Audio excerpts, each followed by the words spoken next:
Okay, this is gonna be a real long video, and the sun is like right above the camera, so this is gonna be hard for me to look at you guys. But I'm gonna go over a couple different concepts. I've got my speaker box paired up with my e-collar so you can hear the work that I'm doing with Rooster. The first thing I'm gonna do is just breeze over what we did at the midweek, so that you guys have a video reference. Leave it. And then I'm going to do an activity called Choose Me Over. This could be a long video. So, as you guys know, Rooster's a busy guy. He's in high prey drive, very high prey drive, likes to fixate, likes to smell, likes to be independent. So this long line work is, the origin of it is rooted in teaching the dog to basically pay attention to the handler no matter what they're doing. Build up that pack drive so it overrides the prey. Come. Here. Sit. You are so dramatic.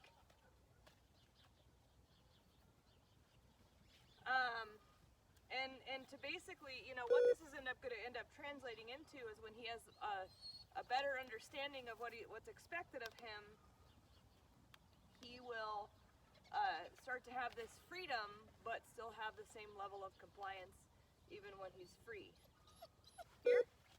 So with just basic long line work, I'm just going to start moving. Let's go.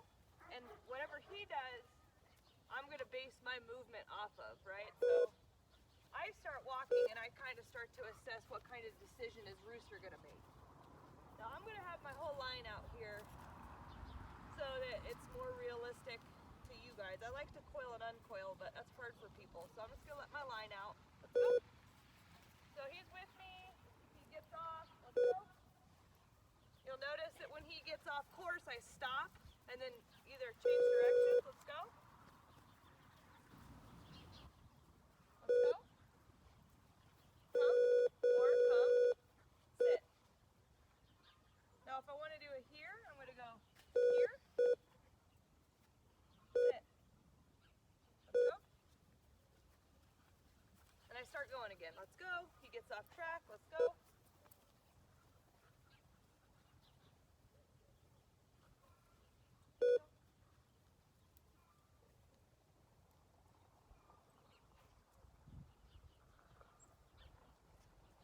Basically, I stop when he gets off course.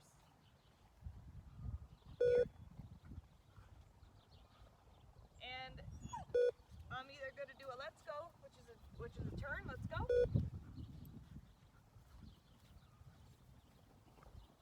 going to do a left turn. Let's go. Rooster, come. Here. Sit. Good. And then place. Place. Good. So, what he's going to start to learn is that when you stop walking, it's kind of an indication like maybe I need to start paying attention. So he's going to go out less and less and less, and eventually he's just going to explore while he's with you and next to you. It's like he's exploring while he's with his pack instead of independent. So that's kind of the goal. The goal of long line work is basically to work them until they just start kind of gravitating towards the healing position on their own through lots and lots and lots of repetition. You guys saw that at the midweek. So let's go. When I do the here command, this is hard for people. Come. Here. See how he flips around? So how I taught him to do that, because Rooster has a high tendency to just get this far in front of me and stop, right? And if I sit him and then start walking again, he's already in front of me. So he sets himself in an advantage. If I turn him, come, sit. If I turn him when he's just this far in front of me, he just is gonna swoop around and get in front of me again. There's not enough distance in the line to make that a very effective turn, right? So when he, stop itching. So when he gets a little bit in front of me, instead of turning him, I take a step back here. Sit. And that step back indicates get into the here position when I layer the e-collar and my command together. Let's go.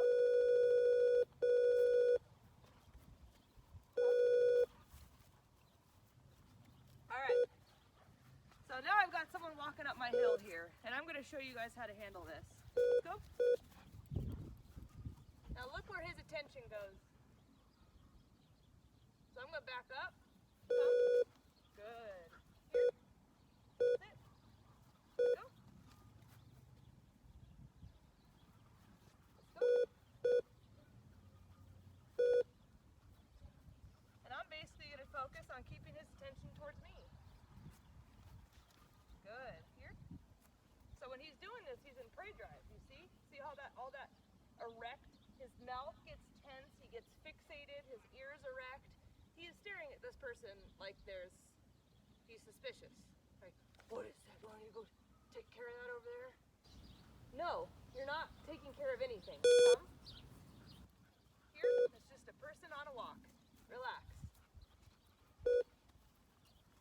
And that doesn't mean they're aggressive, but that's what do I need to guard this? What is this all about?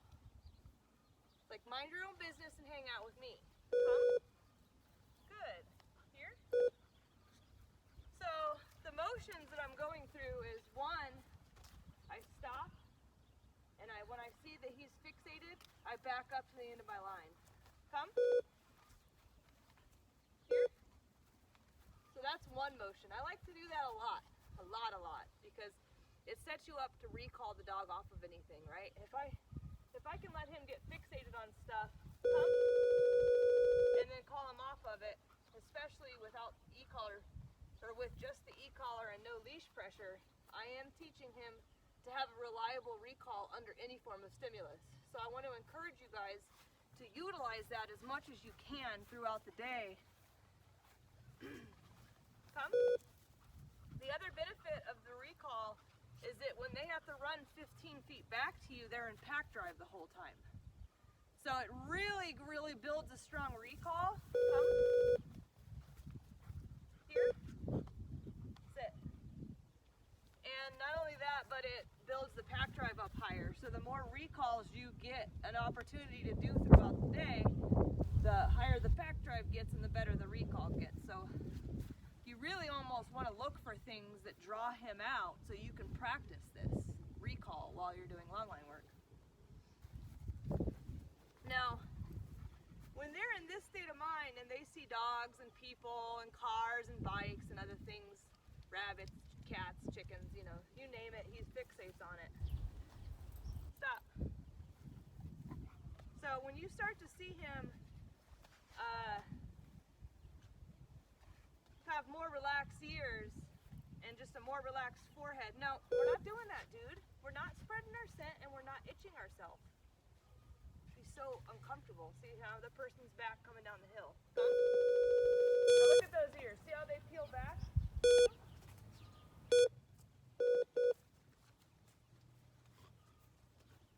Gotta make sure I'm in range here. Pray, pat. Here. So when this person's still walking by, right? So when he can learn to engage with me and stay in pack drive and stay soft and in this pack setting where he's with his handler, and he starts to see the world like this, he's going to start calming down. Let's go. He's going to be a joy to take places because his center of focus is on his own pack instead of everyone else's pack. That's more natural to a dog. This, oh God, do I need to go and take care of this thing? Is a defense mechanism for survival. That's what they do when they're surviving in the wild. So it's not necessary in our world. There's no threat. This is just a nice woman going for a walk, right? So it teaches them a less stressful and more healthy approach to looking at stimulus. So there's going to be a lot of movement. obviously we went over the recall, but I really like to turn him. I really like to recall him and then maybe do a left turn. Let me go over the intricacies of my left turn because it's actually quite challenging. So if I want to do a left turn, it's one of two times in which I'll shorten. No, we're not doing that. I'll shorten my leash and I'll pull back like this so I can turn into him. Let's go. That way he can't run in front of me and trip me. Right? So I'll be like, oh gosh, there's a person. Pull back, turn left into him.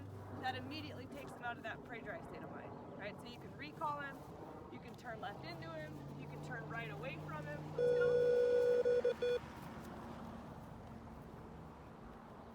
So you can also go, oh, there's a person, let's go. Let's go. And you can also, if he starts to stay close but veer out just a head or just a shoulder length, then you can also go, hey, here, sit, good.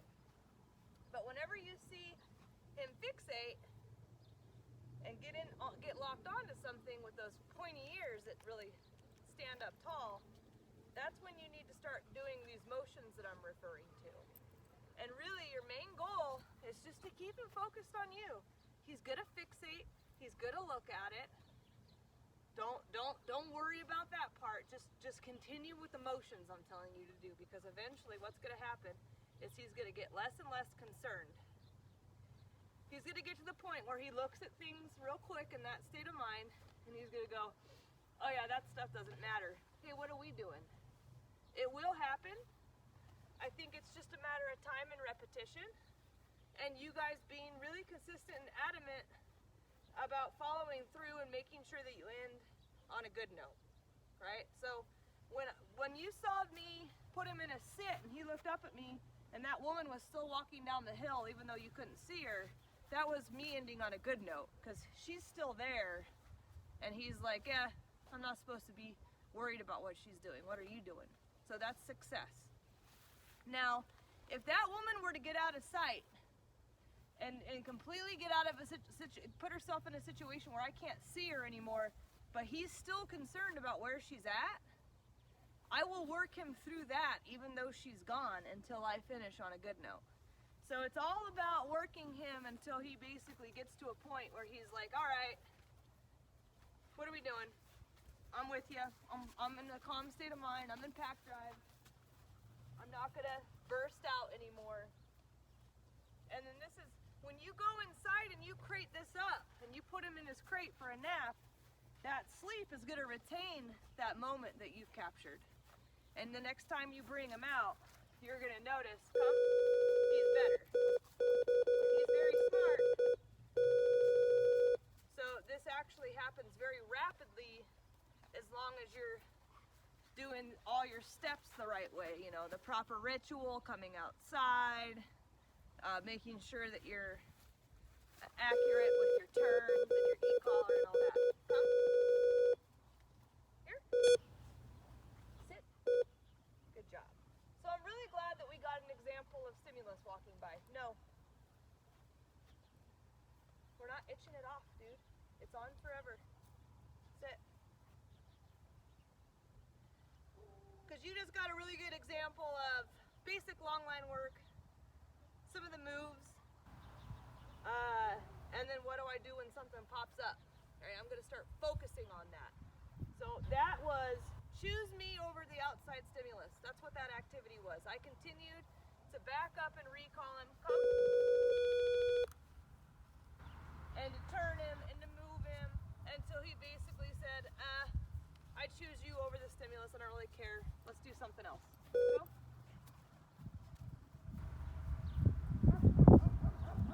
So when I say choose me over something or work him off of it, what I'm saying is get him to choose you over whatever form of stimulus has been presented. Let's go. Let's go. Come. Here. Sit. Good. Let's go.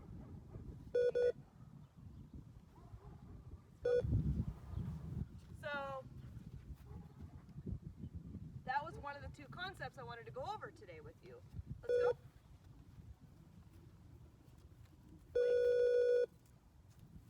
So I was going to try and keep him in a sit, but he kept eating stuff.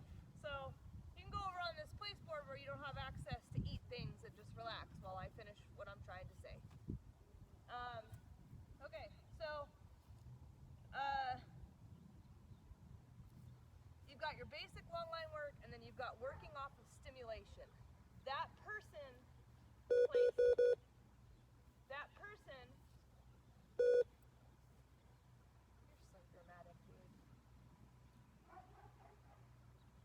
Represented a form of stimulus that he's not going to have access to, right? So when it's a dog, a stranger, or a dog, or a cat, or a bird, or or lizard or something, this is stuff that he's going to choose you over, but the reward is being with you. Not, okay, you chose me, now go run after the rabbit, go chase it. No, you don't get to chase rabbits. He gets fed twice a day. He doesn't need to chase rabbits. Chasing rabbits is to get food. He has food. So maybe this is something that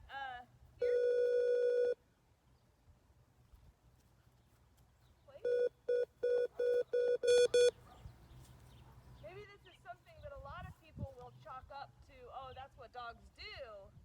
But that's what dogs do when they're trying to survive. When they're in the human world, it can actually be detrimental to their life to chase after things, because they might chase after it and get hit by a car, or chase after it and run off a cliff. I've had clients chase after things and their dog goes into a really, really high-paced canal where the water was so insane that it killed him. It killed the dog. So dogs are dumb. They're very intelligent animals, but when their instincts kick in, they don't understand the human world enough to go, oh, I shouldn't chase after the rabbit. There's a busy road right there. They don't rationalize that. So for their safety, and because it produces a better state of mind, you don't have access to the rabbit. You're just going to choose me over it because that's the expectation. And that goes for people, dogs, especially dogs on a leash, dogs that you have no intention of socializing him with. I especially emphasize this when he's on a leash, right? So that he understands when he's on a leash, he never gets to run at a dog. I'm calling him off place right now because he's continuously fixating on things in the environment. Come. Good boy. Very nice. So again, what we just worked on when that woman walked up and down my hill was choose me over the woman. Don't worry about it. Stay in pack drive. You're not going to have access to the stimulation. The reward is being with your pack and not feeling the stress of getting so concerned over the stimulus. You remember, prey drive produces adrenaline.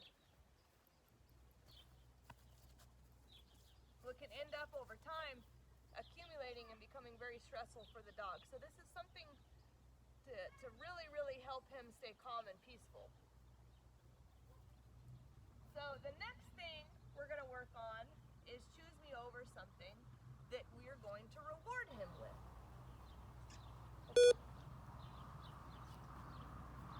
Good job, buddy. So I brought a couple different things because I don't know. He doesn't do this with the ball as much anymore. So let's see what he does with this tug toy. Alright, so what I'm going to do is I'm going to throw this out.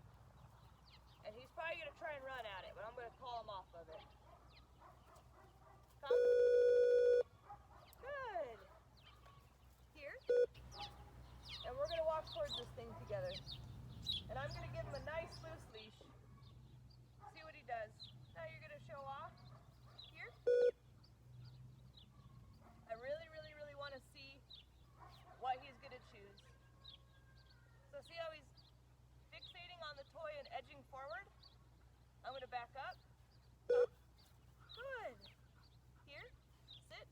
Notice how when he comes back to me, his ears are soft and his forehead is soft. He's in pack drive. So he's going to earn this toy by choosing me over it in the right state of mind. Let's go.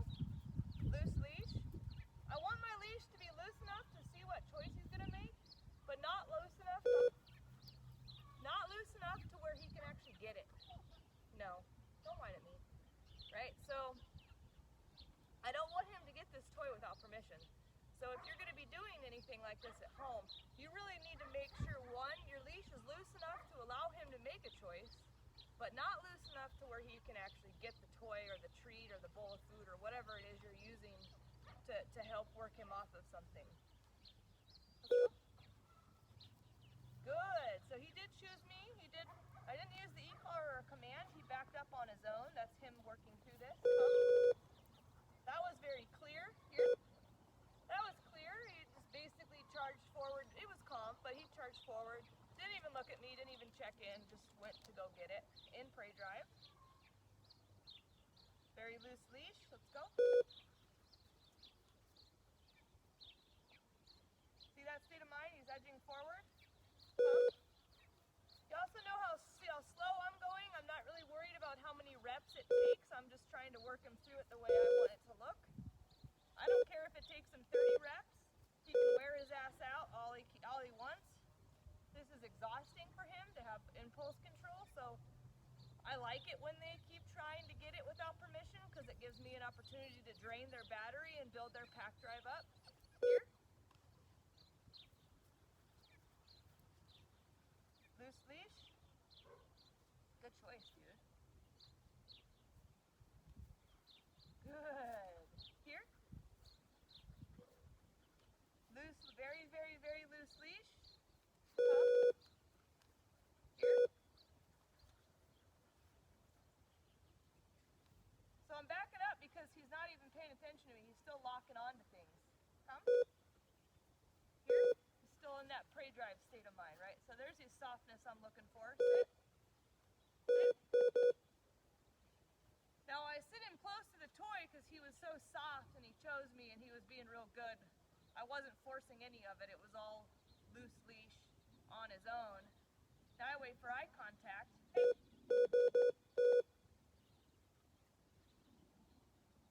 Now if this is something that just turns into, hey, I'm going to fixate on everything else, then I'm just going to move him again because he obviously is not on track. Here. Here. So. Sit. Get it. So he gave me eye contact, so I gave him permission to get the toy. Get it, buddy. And I am going to let him play around with it for a little bit since he did earn it. So again, stimulation that they don't earn, stimulation that they earn. Both of them are rooted in this idea of first you got to choose your handler and check in with your handler, right? And it's, if you think about it, kind of to the dog, it kind of looks like a permission-based setup for everything in this world. Whether it's a resource or a stranger, the dog is being trained to check in and go, what are we doing? Are we going out this door or are we staying? What am I doing? Am I getting this toy or are we not playing toys right now?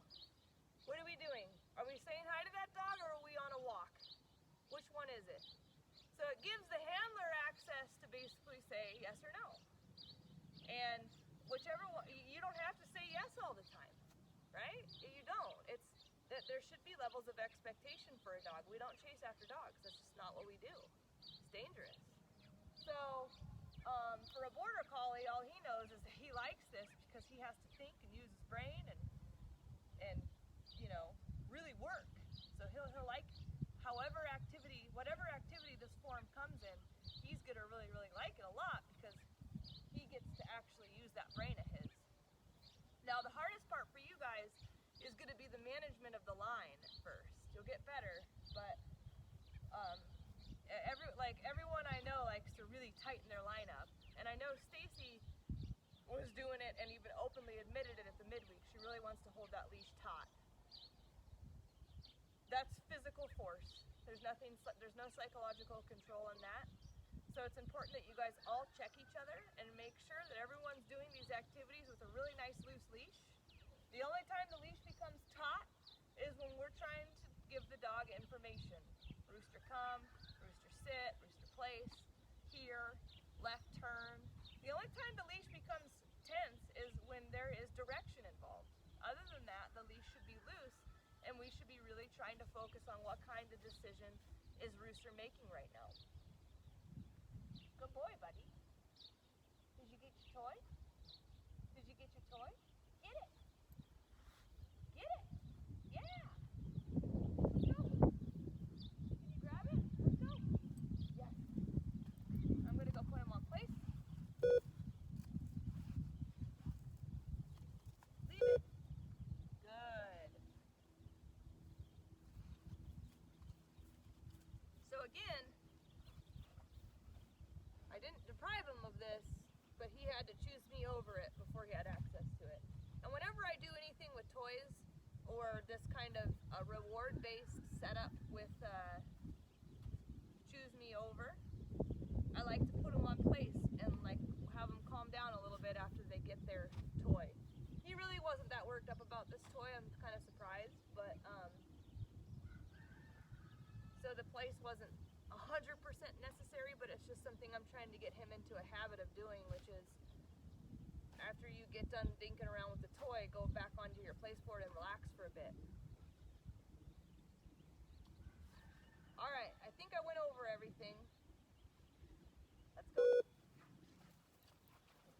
I think the last couple things I want to go over. Leave it. Here. Sit. Leave it. I'm telling him to leave it because he'll fixate on toys even if we're not engaged, even if he's not engaged with them. And I'm really trying to get that drive lowered. Sit. So that he's not constantly in this I'm gonna fixate and get all worked up over everything state of mind. So come.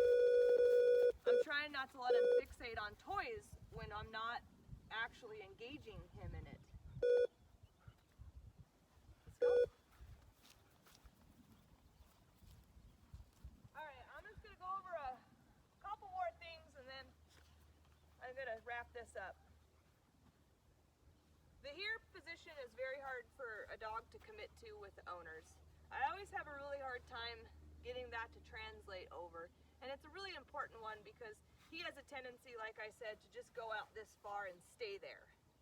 And at this point, the only advantage we have is to bring him back into the position that we need him to be in. So one of the things that I do when he starts, because sometimes with me, no, we're not doing that.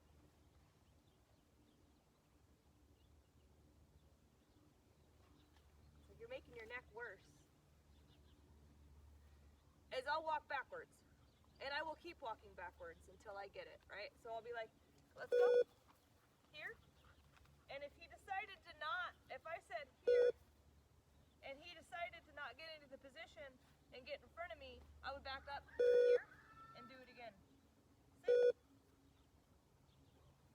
Here. Good. So anytime you're trying to get him into a here position, really you just keep backing up one step at a time. Here. And you just keep doing that. And what he'll understand, you know, this dog is really smart, and what he's learned is that I keep moving backwards when he wants to keep moving forward. This is what this dog has learned. So if you mimic that at home, hey, you're not following the position, I'm gonna move backwards. You're still not following it, I'm gonna move backwards. See, I haven't even pushed a button or anything or set a command. He just knows that that momentum, that backwards momentum, is gonna keep happening until I get what I want. So that's a really good piece of information for you guys in getting him to actually commit to going into that here position. And that here position, he cannot be in front of you at all. I don't even want him an inch in front of your foot. I want him completely aligned with you or behind you. So that's important information. And then I'm gonna do an e-collar video for you tomorrow where I actually am gonna have him off leash and I'm gonna walk you through all the intricacies of the e-collar, when to use it, how long to use it, when to turn it off, when to change your numbers, all that. So you'll have a really, really good e-collar video that has more explanation coming up tomorrow. But today, just as a kind of a introduction to the e-collar, dude, quit edging in front of me, is that I'm layering my e-collar over all my commands, right? So when I say let's go, it turns on. When I say place,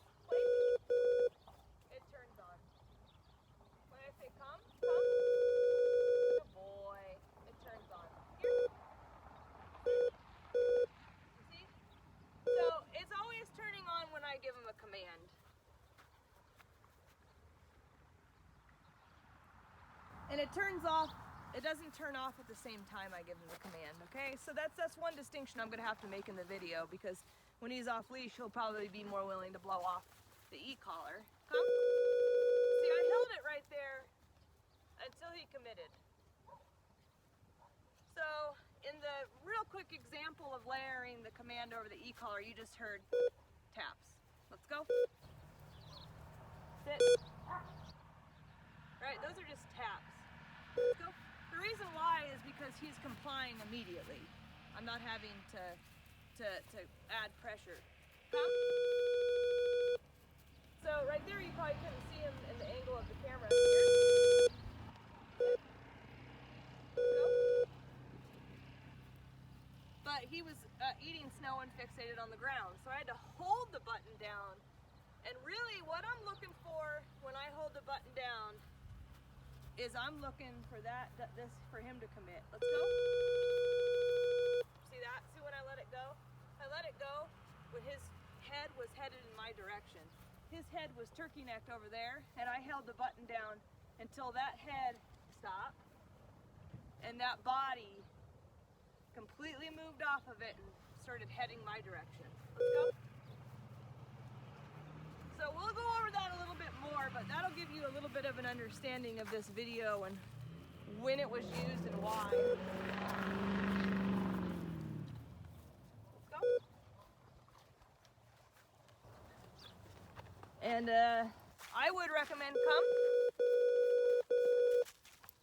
maybe watching this video twice, because it's super important that you understand how to get him to choose you over everything. No. And I think there's a lot of information in this video between different movements, commands, timing, what his state of mind looks like. There's a lot of intricacies to this. And it's going to be hard for you guys at first because it's a lot to think about. It's a lot to multitask. So sometimes maybe watching the video before you come to the go home will give you an advantage. You are being a busy little brat. Sit. Ugh. Anyway, no. So it'll give you a bit of an advantage when you come on Saturday because you'll kind of have, sometimes it helps to watch and then do it and get that reinforcement. But most of what I do with him is choosing me over stimulus that he's not going to have access to. Because every time I come outside, there's something that he wants to fixate on and run towards. So I spend every session, even sometimes on just our potty breaks, come, sit, really working them off ducks and chickens and birds and bikes and people walking and neighbors and cars and dogs. It's like everything I come out and it's like he wants to lock onto it. Sit down. So, just to kind of give you an idea of what we've been doing here. I mean, I've been doing prey drive activities in lots of places. I've been doing a lot of other things too, but it seems like every time I come outside, I have to work him off of something because it could be anything that pops up in the environment. And there he goes. He's locked onto it. He's fixated. He's got a very high prey drive, so it's very easy for him to get lost, like he's already gotten lost right here. Here. Sit. Leave it. Now he's air scenting. Let's go. Let's go. I don't know what he's on to, but he's got something. Oh, there's birds in the sky. Let's go. So I think that's probably where you guys are going to feel sometimes. Leave it. Let's go. Where I think sometimes you guys are going to feel overwhelmed because he does have an extremely high prey drive. That is his nature. He can't help it.